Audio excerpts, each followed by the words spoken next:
Paris Auto Salon, and was made of a magnesium aluminum alloy, so it couldn't be welded. Magnesium burns. It doesn't weld, it burns.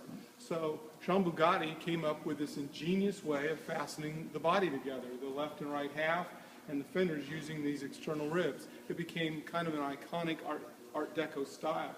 So when Morvit de Rothschild saw the Aerolead at the Paris Auto Salon, he asked if they could build him one, and they were, sure. And he liked the external ribs, but they made the body of the four cars out of aluminum instead of the magnesium aluminum alloy. But they kept the ribs and kept the style. This car is an S or Soudé chassis, which is a lowered chassis. So, but it has the same dual overhead cam, 3.3 liters straight 8, and was later supercharged. So it put out 170 horsepower. This car was the Bugatti Veyron of its day.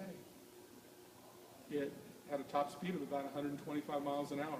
When the supercharger was fitted, I believe they had hydraulic brakes fitted at the same time. Lord Victor Rothschild was part of the Rothschild banking family, and he was attending, I believe, Cambridge at the time. So this is technically his college car.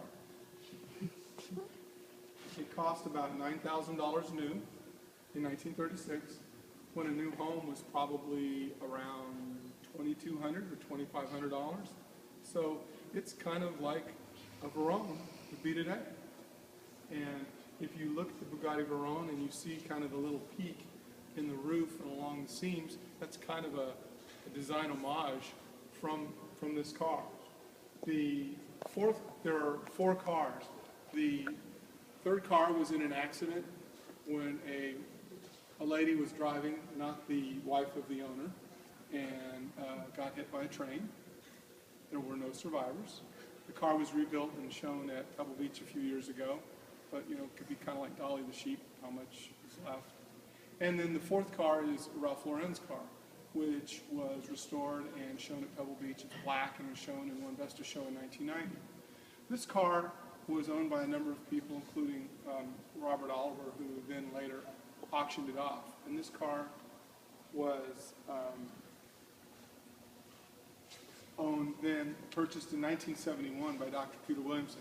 Before I go to that, look at these 5 exhaust tips here, because you know, it's a real sense of the style that they had, these smaller exhausts. You could put a single 3-inch exhaust, but because this car has nearly a full pan under it, which was kind of groundbreaking at the time, the ground clearance would have just been horribly compromised. They could have notched the back of the car, but that would have been ugly, and you can't do that with French cars. So they came up with the 5 smaller pipes the size of one large 3-inch pipe.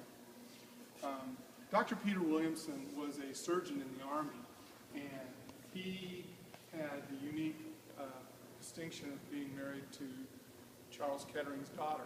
Charles Kettering, most of you would recognize the name Kettering from Sloan Kettering, which was the philanthropic portion. But Charles Kettering was the inventor of the self-starter, founder of Delco, member of the board of General Motors. So, you know, Mrs. Kettering he didn't need his day job.